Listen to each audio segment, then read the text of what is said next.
Hello and welcome to the Shiksha Club channel. After a long time, we had a very long break because थोड़ी तबीयत भी ख़राब थी and I had an exam. But from now we'll try to make a video on a regular interval.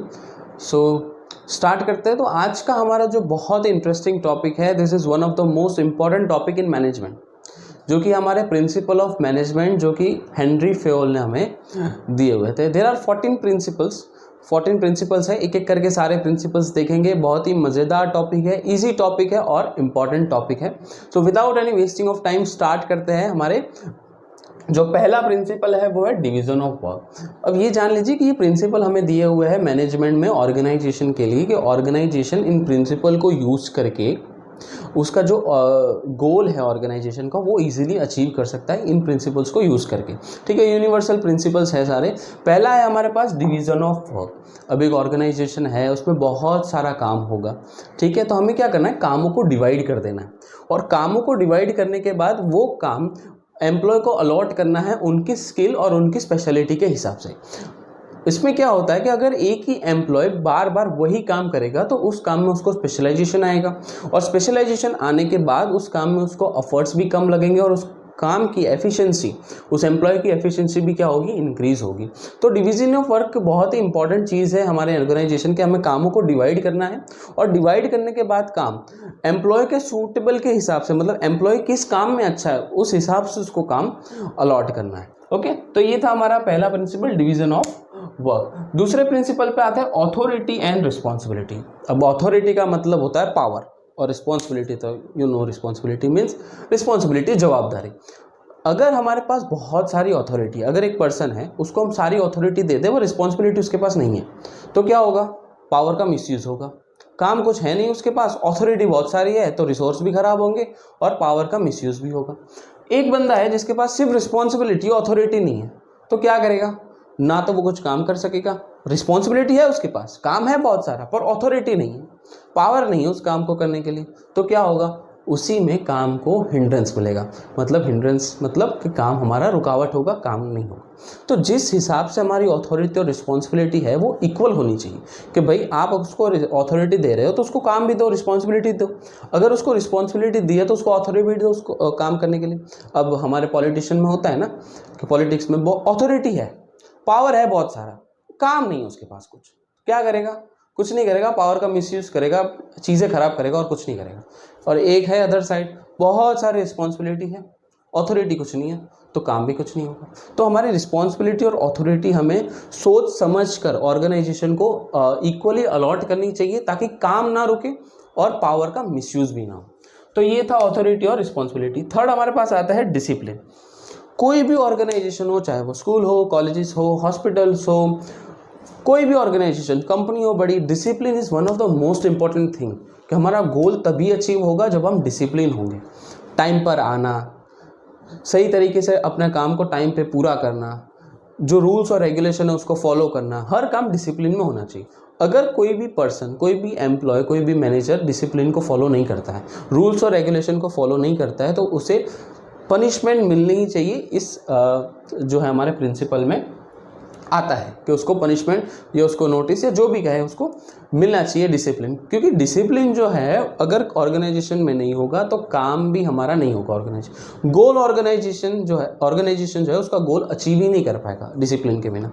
ठीक है, अगर वो अच्छा काम कर रहा है, वेरी वेल डिसिप्लिन है, तो उसको रिवॉर्ड भी दो। अगर अनडिसिप्लिन है बहुत ख़राब तरीके से, तो उसको पनिशमेंट भी मिलनी चाहिए।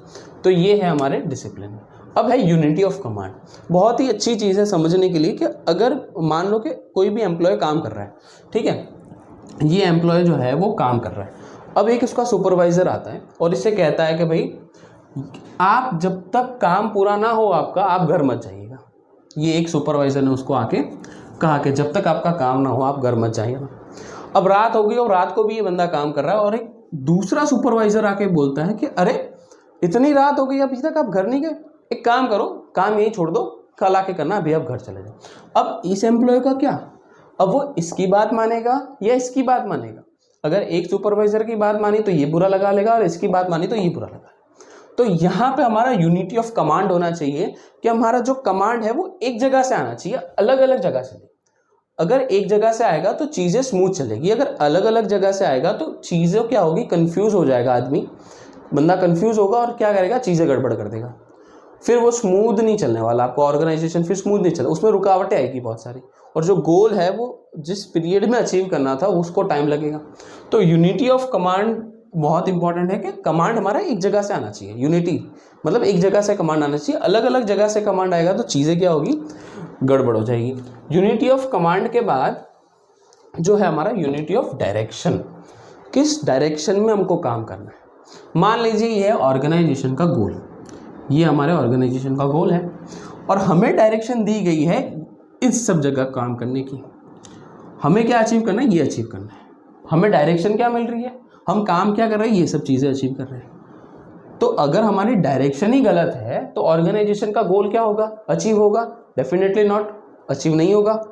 तो हमें चीज़ें क्या है, डायरेक्शन जो है वो एक हिसाब से मिलना चाहिए जिसमें हमारा सही डायरेक्शन हो, एक डायरेक्शन हो, और वो डायरेक्शन बताए कि हमारे ऑर्गेनाइजेशन को गोल को इस तरह से अचीव करना है, दूसरी जगह ना ले जाए, वही डायरेक्शन मिले जहाँ पे हमारा गोल जो है वो अचीव होगा।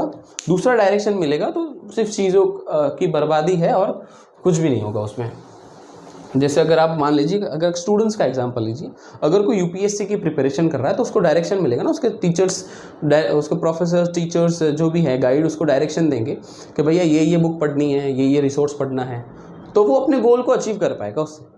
अगर डायरेक्शन ही उल्टी मिल रही है कि उल्टी बुक पढ़नी है, कुछ ये वाली बुक नहीं पढ़नी है, दूसरी पढ़नी है जो कि रिलेट ही नहीं करती है कुछ, तो क्या करेगा, गोल को अचीव ही नहीं कर पाएगा। तो यूनिटी ऑफ डायरेक्शन भी होना चाहिए। सिक्स्थ हमारे पास आता है subordinate of individual interest to general interest. अब हमारा इंडिविजुअल इंटरेस्ट कुछ और है, ऑर्गेनाइजेशन का इंटरेस्ट कुछ और है, तो सबसे पहले तो हमारा इंडिविजुअल इंटरेस्ट और ऑर्गेनाइजेशन का इंटरेस्ट को मर्ज करना पड़ेगा कि हमारा इंटरेस्ट उसी इंटरेस्ट में जाना चाहिए जहां ऑर्गेनाइजेशन को फ़ायदा है।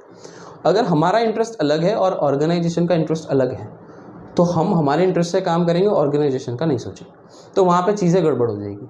तो यहाँ पे इस प्रिंसिपल में ये बताना चाहते हैं हेनरी फ्योल कि हमारा इंटरेस्ट में प्रायोरिटी नहीं होनी चाहिए, हमेशा प्रायोरिटी होनी चाहिए ऑर्गेनाइजेशन इंटरेस्ट में। अगर ऑर्गेनाइजेशन इंटरेस्ट को प्रायोरिटी है और हमारे इंटरेस्ट को उस इंटरेस्ट से मर्ज करना है ताकि हमारा इंटरेस्ट भी फुलफिल हो और ऑर्गेनाइजेशन का इंटरेस्ट भी फुलफिल। भले हमारा इंटरेस्ट अलग हो पर हमें ऑर्गेनाइजेशन के इंटरेस्ट को प्रायोरिटी रखना है और इस हिसाब से ही काम करना है। तो ये था हमारे 6 प्रिंसिपल्स। आगे के हम 8 देखते हैं। हमारा जो 7th प्रिंसिपल है जो कहता है रेम्यूनरेशन ऑफ पर्सोनेल मीन्स जिसने जितना काम किया है उसको उतना इनकम मिलना चाहिए, उसको उतना पैसा मिलना चाहिए। कि अगर कोई बंदा है जो ज़्यादा काम कर रहा है, जो ओवर टाइम कर रहा है और उसको पेमेंट नहीं हो रहा है उस हिसाब से, तो बंदा आज के बाद ओवर टाइम नहीं करेगा, वो ज़्यादा काम नहीं करेगा, वो उतना ही काम करेगा उसके टाइम लिमिट में जितना दिया हुआ है। 9 to 5 अगर जॉब है तो वो उतना ही काम करेगा, ज़्यादा नहीं करेगा, क्योंकि उसको पता है अगर मैं ज़्यादा करने वाला हूँ तो मुझे तो कोई मिलने वाला नहीं है। तो रेम्यूनरेशन ऑफ पर्सोनेल में हमें यही जानना है कि जो जितना काम कर रहा है उसको इतना पैसा मिलना चाहिए। फेयर होना चाहिए कि ऐसा नहीं कि आपका कोई पहचान वाला उसको आप ज़्यादा पेमेंट कर रहे हो, कोई किसी से दुश्मनी है उसको कम पेमेंट कर रहे हो। हमेशा हमारा जो पेमेंट है काम के हिसाब से होना चाहिए, ना कि कोई जान पहचान या फैमिलियरिटी के हिसाब से। ठीक है, तो ये था रेम्यूनरेशन ऑफ पर्सोनेल। फिर हमारा जो इंपॉर्टेंट है सेंट्रलाइजेशन एंड डिसेंट्रलाइजेशन। सेंट्रलाइजेशन मतलब क्या, जहाँ पे चीज़ें डिसीजंस एक जगह से लिए जाते हैं, जैसे टॉप लेवल मैनेजमेंट, सारे डिसीजन टॉप लेवल मैनेजमेंट में लिए जाएंगे, वो है सेंट्रलाइजेशन। डिसेंट्रलाइजेशन मतलब क्या, चीज़ें डिसेंट्रलाइज कर दी, जो डिपार्टमेंट में जो भी काम है वो डिपार्टमेंट उसका डिसीजन लेगा, टॉप लेवल से कोई मतलब नहीं। अब यहाँ पे चीज़ें गड़बड़ यहाँ हो जाती है, अगर हम जगह पूरी तरह से डिसेंट्रलाइजेशन कर दें तो हर छोटे डिसीजन टॉप लेवल मैनेजमेंट को लेने पड़ेंगे और वहाँ पे चीज़ें गड़बड़ हो जाएगी। अगर टॉप लेवल मैनेजमेंट हर छोटी से छोटी डिसीजन का ध्यान रखेगा, हर छोटी से छोटी डिसीजन में इन्वॉल्व होगा, तो कितना टाइम खराब होगा। और अगर वो पूरा डिसेंट्रलाइजेशन कर दे तो टॉप लेवल मैनेजमेंट का कुछ काम ही नहीं, वो जो डिपार्टमेंट अपने आप ही डिसीजन ले लेगा, अपने आप ही बजट पास कर देगा, अपने आप ही सब कुछ कर लेगा, पैसा भी ले लेगा, उड़ा भी देगा, सब कुछ। तो सेंट्रलाइजेशन और डिसेंट्रलाइजेशन, हमें कुछ सेंट्रलाइजेशन रखना चाहिए और कुछ डिसेंट्रलाइजेशन। जैसे कि एग्जांपल कि अगर कोई भी, हमने डिसेंट्रलाइजेशन मतलब हमने पावर दे दिया, अलग अलग डिपार्टमेंट को पावर दे के अब बजट बनाओ कि आपको कितना पैसा रिक्वायरमेंट है, पर बजट का अप्रूव कौन करेगा, बजट का अप्रूव तो सेंट्रलाइजेशन मतलब सेंटर से होगा, top level management budget approve करेगी। ठीक है, उनका काम है बजट बनाना, उतनी पावर हमने उनको दी है कि भाई आपको बजट बनाओ, आपको कितना पैसा चाहिए, आप कहाँ कैसे ही खर्च करोगे, उतनी हमने पावर दी है। पर अप्रूव लेने के लिए हमें कहाँ जाना पड़ेगा, टॉप लेवल मैनेजमेंट। तो कुछ चीज़ें हमें डिसेंट्रलाइजेशन करनी चाहिए और कुछ चीज़ें हमें सेंट्रलाइजेशन करनी चाहिए ताकि हमारा काम जो है वो स्मूथ चले। तो एक और एग्जांपल लेते हैं, जैसे अगर एक शॉप है, एम्प्लॉय को ये है परमिशन कि वो 10% तक का डिस्काउंट दे सकते हैं, ठीक है, पर अगर 10% से ज़्यादा हो तो उसको कहाँ इन्फॉर्म करना पड़ेगा, मैनेजर को। तो सारे डिसीजन वो नहीं ले सकता, कुछ हद तक वो डिसीजन ले सकता है, तो वो डिसेंट्रलाइजेशन। और उसको कहाँ पूछना पड़ेगा, टॉप लेवल, तो वो सेंट्रलाइजेशन। तो सेंट्रलाइजेशन और डिसेंट्रलाइजेशन हमें अपने हिसाब से करना चाहिए। अब कुछ कंपनियां ऐसी होती है जहाँ पे सेंट्रलाइजेशन ज़्यादा होता है, कुछ कंपनियां ऐसी होती है जहाँ डिसेंट्रलाइजेशन ज़्यादा होता है, वो आपके काम पर डिपेंड करता है, ठीक है। तो ये था सेंट्रलाइजेशन और डिसेंट्रलाइजेशन। यहाँ पे हमारा स्केलर चेन, 9th वाला जो प्रिंसिपल है। स्केलर चेन मतलब क्या, ये बॉटम लेवल है, अगर उसको कुछ कंप्लेन करना है तो वो मिडिल लेवल को करेगा, मिडिल लेवल वही कंप्लेन कहाँ करेगा, टॉप लेवल में।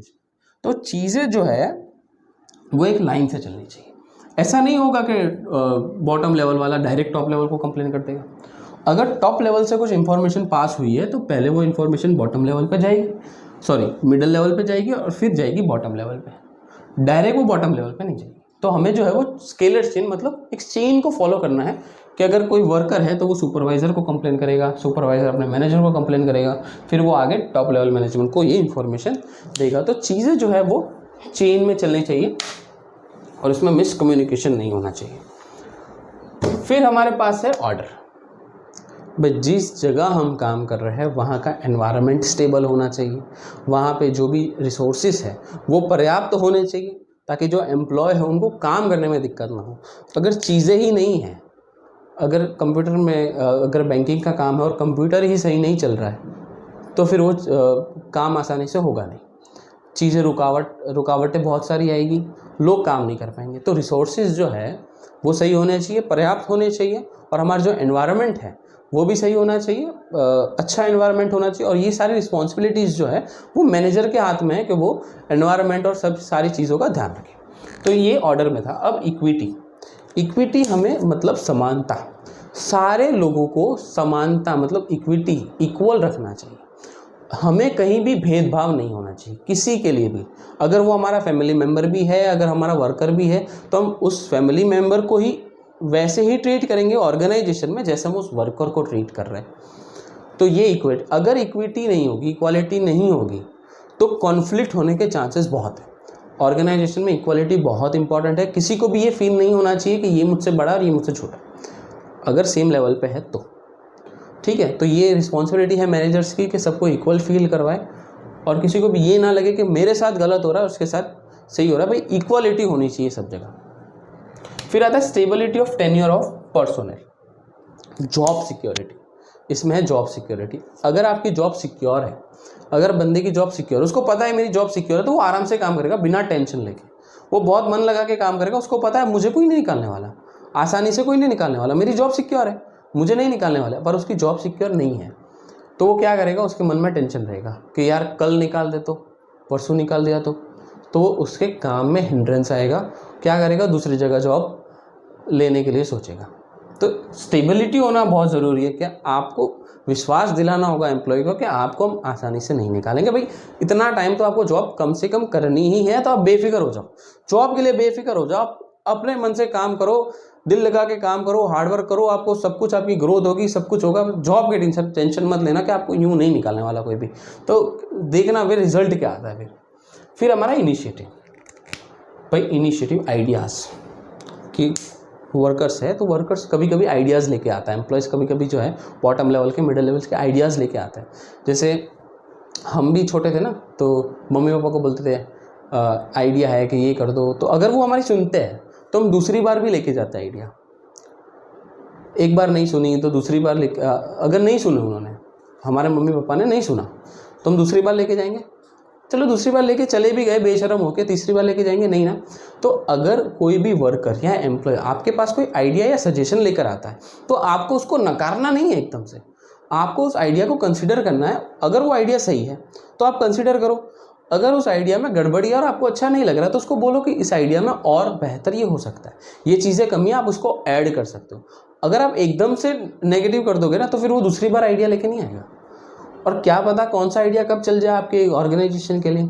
तो इनिशिएटिव में यही चीज़ है कि आपको आइडिया को प्रमोट करना है। अगर गलती है, चीज़ें हैं, लूप होल्स है आइडिया में, तो आप उसको बोलो कि भैया यहाँ पे गड़बड़ी, आप सही करो, तो सही करके लाएगा, उसको मज़ा आएगा कि हाँ भाई ये मेरी बात सुनते हैं, ये मेरा आइडिया कंसिडर करते हैं, तो वो दूसरी बार भी लेके आएगा, उसका कॉन्फिडेंस भी बढ़ेगा, जो मन है ऑर्गेनाइजेशन में वो भी लगेगा।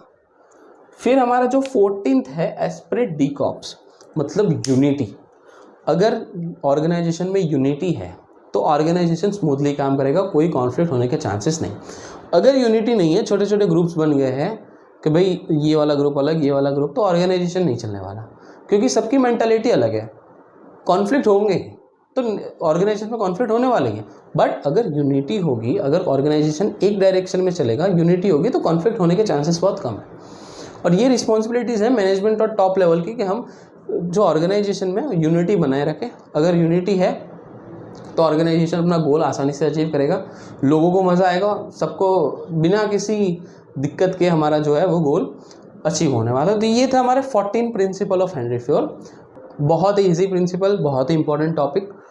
आई डोंट थिंक कि इसमें आपको कुछ डाउट होगा। अगर आपको कुछ डाउट है भी तो आप कमेंट कर दीजिए, मैं उसमें आपका रिप्लाई कर दूंगा, ठीक है। तो यहाँ पे हमारा वीडियो एंड करते हैं। Thank you so much for watching.